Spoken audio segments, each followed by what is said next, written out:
ယ်တော့စိတ်တက်ကြရဲဆိုတာတင်တယောက်တည်းလုံးဝမဟုတ်ပါဘူးကျွန်တော်တို့လူသားအားလုံးစိတ်တက်ကြတတ်ကြတာပဲလေကျွန်တော်လည်းစိတ်တက်ကြတတ်တာပါပဲဒါကြောင့်တင်မှာစိတ်တက်ကြပေါ်လို့ရှိနေပါသေးတယ်အားငယ်စရာတော့မလိုဘူးလေပတ်စံမရှိလို့ချစ်သူနဲ့အဆင်မပြေလို့မိသားစုနဲ့အဆင်မပြေလို့အလုံးမှာအဆင်မပြေလို့စာမေးပွဲကြားလို့ရုံးမလာလို့အမျိုးမျိုးစိတ်တက်ကြနေကြတာပဲစိတ်တက်ကြတာဆင်းရဲချမ်းသာနဲ့လည်းမဆိုင်ဘူးပတ်စံချမ်းသာတဲ့သူတွေတော့စိတ်ချမ်းသာမယ်လို့တင်ထင်ရင်ထင်မှာပေါ့လေတကယ်တော့တင်ထင်ကလုံးဝမဟုတ်ပါဘူးဥပမာဗျာတင်ကတိတ်မချမ်းသာတဲ့တာမန်ရုံးဝန်ထမ်းတယောက်ပဲဆိုပါစို့တင်မှာညံကြရတဲ့ iPhone လေးတစ်လုံးရှိရဆိုပါစို့အဲဒီ iPhone လေးကတက်စီပေါ်မှာမေ့ကြံခဲ့တယ်ဆိုရင်မင်းဘယ်လိုခံစားရမလဲခဏလောက်ပဲတွေးကြည့်လိုက်လေ10 သိန်းဝန်းကျင်လောက်တန်ဖိုးရှိရဲ့အရာလေးအတွက်တောင်မှအဲ့ဒီလောက်စိတ်တော့ကားတွေရောက်နေပြီးစိတ်ပူပန်နေရရင်တိန်းထောင်ပေါင်းများစွာချမ်းသာတဲ့သူတွေကရောသူတို့စိတ်ထဲမှာဘယ်လိုဖြစ်နေမယ်လို့မင်းထင်လဲသူတို့တွေဒီလောက်ချမ်းသာရင်တော်ပါပြီဆိုပြီးရက်သွားတဲ့သူမျိုးမဟုတ်ဘူးနော်ဒီထက်ပိုချမ်းသာဖို့ကြိုးစားနေတဲ့သူတွေကြီးပဲသူတို့မှာချမ်းသာမှုတွေမပြောက်ပြောက်အမြဲထိမ့်သိမ့်နေရတယ်တကယ်တော့အောင်မြင်မှုဆိုတာပျော်ရွှင်မှုပါပဲလူတွေကပျော်ရွှင်ဖို့အတွက်ပတ်စံကအဓိကကြတယ်လို့သတ်မှတ်တယ်အဲဒီတော့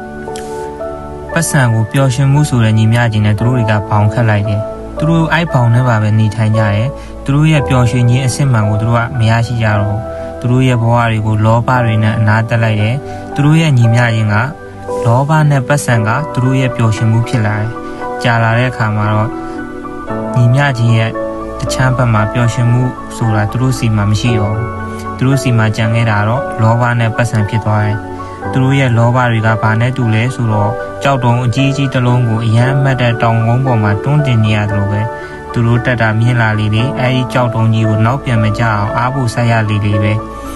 တချို့ကတော့အဲဒီကြောက်တုံကြီးကိုတွန်းနေတော့အရန်လှတဲ့ကြဲကလေးတွေရဲ့ပတ်ဝန်းကျင်ကငှက်ကလေးတွေရဲ့တေးဆူတန်တွေကိုမခံစားမိလိုက်ကြတော့ဘူးတချို့ကတော့မနိုင်တဲ့ကြောက်တုံကြီးမို့လို့ဒလိခောက်ဝေးပြုတ်ကြတတ်ကြတယ်တချို့ကလည်းချွေးတန်တရဲရဲနဲ့တချို့ကြတော့လည်းထိတ်ဆုံးရောက်သွားကြတယ်ဒါပေမဲ့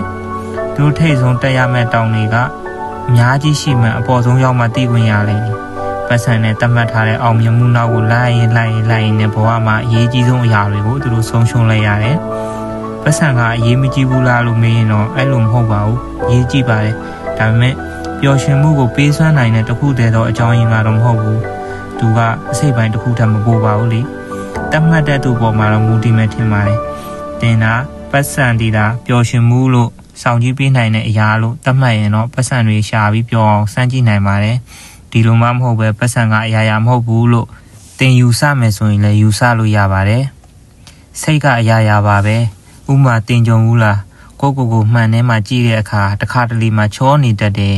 အဲ့လိုအချိန်မျိုးဆိုရင်ကိုအားရနေတတ်ပါတယ်လူရှိသူရှိကိုထွက်တော့လဲယုံကြည်မှုအပြည့်နဲ့ထွက်နိုင်တယ်အဲ့ဒီလိုနေ့မျိုးဆိုဘာပဲလုပ်လို့အောင်မြင်တာများပါတယ်ဒါပေမဲ့ကျွန်တော်တို့တွေကမှန်ကြည့်ပြီးကိုအပြည့်အရှာဆုံးလူသားမျိုးနွယ်တွေလေနှာခေါင်းကမလှဘူးနေရွက်ကကားတယ်မျက်လုံးကဆွေရယ်စသဖြင့်ကိုကက်ရက်ပြီးစိတ်ဓာတ်ကိုအောက်ဆုံးထိဆွဲချလိုက်တတ်ကြတယ်အဲ့လိုနေမျိုးဆိုရင်တော့စိတ်ဓာတ်တွေကျနေတတ်တယ်ကိုယုံကြည်မှုကလည်းကျသွားတယ်အကျိုးဆက်အနေနဲ့ကတော့တစ်နေ့လုံးဘာလို့အဆင်မပြေတတ်တော့ဘူး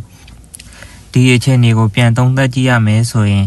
တင်းရုပ်ကအဓိကကြာတာမဟုတ်ပါဘူးပြောင်းသွားတာကတင်းရဲ့စိတ်ပါတင်းရဲ့စိတ်ကတင်းကိုအချင်းချလိုက်တာပါတင်းကလည်းအချင်းချခံရအောင်လို့မရမကောက်လိုက်ပြီးတွေးတယ်လေစိတ်ကတော့အရာပါပဲအလိုလျောက်လေတဲ့လွင့်မျောနေတဲ့တွေ့ညူကိုလည်းစင်ရုပ်တွေကြားရုပ်တွေဖြစ်မြင်လို့ရတယ်ညာဘက်ခေါင်းရင်းမှာထောင်ထားတဲ့ဖြာလိုက်ကြီးကိုလည်းတရေလို့တွေးပြလိုက်လို့ရတယ်အဲ့ဒီတော့တေချာပြန်ပြီးစဉ်းစားရင်ပျော်ရွှင်မှုရဖို့ဆိုတာစိတ်ကိုပြင်ရမှာပါပတ်စံမဟုတ်ပါဘူးပတ်စံနဲ့ညီမျှချင်းချခြင်းလည်းရပါတယ်ဒါပေမဲ့အဲ့ဒီလိုစဉ်းစားရင်တော့ချမ်းသာဖို့ပတ်စံအရင်ရှာကြည့်လိုက်ပါတင့်အသွေးတွေနည်းနည်းတော့ပြောင်းလဲကြည့်လိုက်ပါတင်းရဲ့အထက်ကသူတွေကြီးပဲမကြည့်ပါနဲ့တင်းစိတ်တက်ကြနေတယ်ဆိုရင်ဘတ်စကားတွေကြားမှာပြေးလွှားပြီးပန်းရောက်နေတဲ့ကလေးတွေသူများကြောင်းစိမ်းဝှစုံလေးတွေကိုငေးကြည့်နေရတဲ့ကလေးတွေတစ်နေ့လုံးမှာထမင်းတစ်နက်ပဲစားရတဲ့ကလေးတွေကိုအားနာပါတင်းမှာရုပ်ပိုင်းဆိုင်ရာအားနည်းချက်ရှိတယ်လို့ထင်ရင်10 တန်းမှာတင်ခဲ့ရဘူးတဲ့ဟယ်လင်ကယ်လာကိုအားနာပါမျက်စိလည်းမမြင်နားလည်းမကြားတဲ့ဟ လင်ခဲ့တာတော့မှဘဝကိုရင်ဆိုင်နိုင်ရင်တင်ကရောဘာဖြစ်လို့မရင်ဆိုင်နိုင်ရမှာလဲတင်မျက်လုံးမလှဘူးထင်ရင်တစ်ခါတော့မျက်လုံးလေးမှိတ်ပြီးလမ်းလျှောက်ကြည့်လိုက်ပါမျက်စိမမြင်တဲ့သူတယောက်ဆိုရင်ရောဘလို့နေမလဲတင်ရန်ကန်ကောင်းပါတဲ့ဘဝရဲ့အလှပတွေကိုခံစားနေနိုင်သေးလို့လေမနှက်ဖြန်ဆိုတာမတိကြတဲ့အရာမို့လို့လက်ရှိအချိန်လေးကိုလေးစားပါဘယ်တော့မှမကောင်းတဲ့စိတ်ဓာတ်နဲ့အရာကိုမကြည့်ပါနဲ့အဲ့ဒါဟာစိတ်ဓာတ်ကြခြင်းရဲ့အဓိကအကြောင်းရင်းတစ်ခုပါပဲအချုပ်ခံတွေကအကျဉ်းချခံထားရတဲ့ကျင်းသား2ယောက်ကပရင်းပေါက်အပြင်ဘက်ကိုဗျိုင်းတူကြည့်လိုက်ကြတယ်ပထမတစ်ယောက်ကတော့ပြောတယ်အပြင်မှာရေပွဲတွေကြီးပဲစိတ်ပြတ်ဖို့ကောင်းလိုက်တာကွာတဲ့ဒုတိယတစ်ယောက်ကလည်းပြောတယ်ဒီညလာတာတယ်နော်ကျဲလေးတွေလည်းစုံပြီးအရန်လှလိုက်တာတဲ့လူတွေရဲ့အတွေးတွေဟာလူတွေရဲ့ပျော်ရွှင်မှုပါပဲပြီးပဲချွတ်what to see တဲ့တင်မပြောင်းလဲနိုင်တဲ့အရာတွေကိုအကောင်းမြင်ကြည့်ပါအရင်ကထပ်ပိုးပြီးစိတ်ချမ်းသာလာတာတွေ့ရပါလိမ့်မယ်ပြီးတော့တင်းကိုတင်ချီကျူးဖို့မမေ့ပါနဲ့တင်းကိုတင်အမြဲအပြစ်ရှာနေတာကိုခဏလောက်ရပ်ပြီးတစ်ခါလောက်ဖြစ်ဖြစ်တင်းကိုတင်ချီကျူးကြည့်ပါတင်ပါပဲလှုပ်လှုပ်တစ်ခုခုအောင်မြင်စွာပြီးဆုံးသွားတိုင်းတင်းကိုတင်ချီကျူးဖို့မမေ့ပါနဲ့လူတိုင်းမှာပင်ကိုအရေးချင်းရှိပါတယ်တင်းမှလည်းရှိမှာပါပဲတင်းမှာချီကျူးစရာတစ်ခုမှမရှိဘူးလို့ထင်လို့လားချီကျူးစရာတစ်ခုရအောင်ဖန်တီးပါဥပမာစိတ်သဘောထားကောင်းအောင်နေကြည့်လိုက်ပါဒါဟာအတော်လေးကိုချီကျူးစရာကောင်းတဲ့အရာတစ်ခုပဲဒါမှမဟုတ်ကိုနှိမ့်ချပြီးနေကြည့်ပါဒါဟာလည်းလူတိုင်းမလုံးနိုင်တဲ့အရေးသွေးပါပဲဒါမှမဟုတ်အချိန်လေးစားတဲ့သူတယောက်ဖြစ်အောင်နေကြည့်ပါဒါကလည်းတော်တော်လေးချီကျူးစရာကောင်းတဲ့အချက်ပါပဲအဲ့ဒါတွေလုပ်ဖို့ပတ်စံတစ်ပြားမှမလိုပါဘူးတင်လှုပ်ချင်ဖို့ပဲလိုတာပါနောက်တစ်ချက်အရေးကြီးတာကသူများကိုလည်းချီကျူးပါရိုးသားချီကျူးတာကချီကျူးခံရသူကိုလည်းစိတ်ချမ်းသာစေပါတယ်ပေါင်ထဲမှာမနေပါနဲ့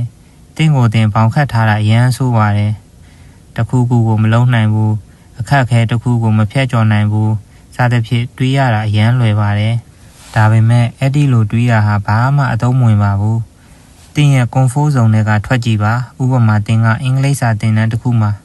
ရှေ့ထွက်ပြီးမပြောရဲဘူးဆိုပါစို့တခါလောက်ထွက်ပြောပြအောင်ထွက်ပြောကြည့်ပါအဲ့ဒီလိုများလုပ်ပြီးမှတင်းကိုတင်ယုံကြည်မှုတက်လာမှာပါအကျိုးဆက်အနေနဲ့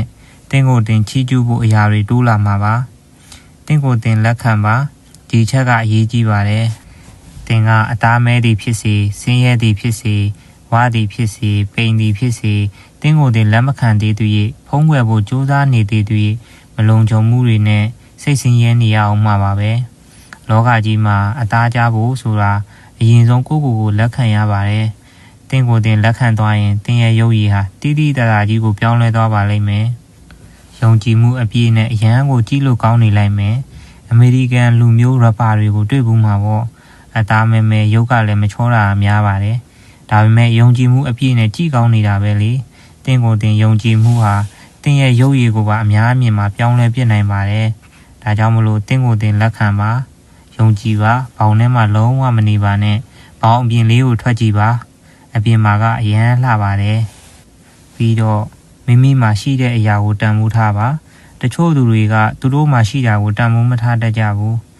ဖုန်းလေးလိုချင်တာပဲသိတယ်ပထမဆုံးဖုန်းလေးမကင်နိုင်တော့ကခံစားချက်ကိုမမှတ်မိကြဘူးမိမိရဲ့အိမ်လုံးချုံရေးကိုခီးထွက်နေတော့အခါဒုက္ခရောက်တဲ့အချိန်မှာတန်းတာတတ်ကြတယ်အိမ်မှာနေတော့ကတော့အဲကွန်မရှိလို့အိမ်ကအထက်မြင်လို့စသဖြင့်စင်ကြီးတွေအမျိုးမျိုးပေးတတ်ကြတယ်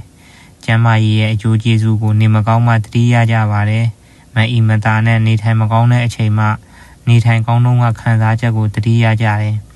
ပုံမှန်အတိုင်းနေကောင်းနေချိန်မှာတော့ကျမ်းမာရေးရဲ့တန်ဖိုးကိုမသိတတ်ကြဘူးဒါကြောင့်မိမိမှာရှိတာလေးတွေကိုတန်ဖိုးထားကြပါ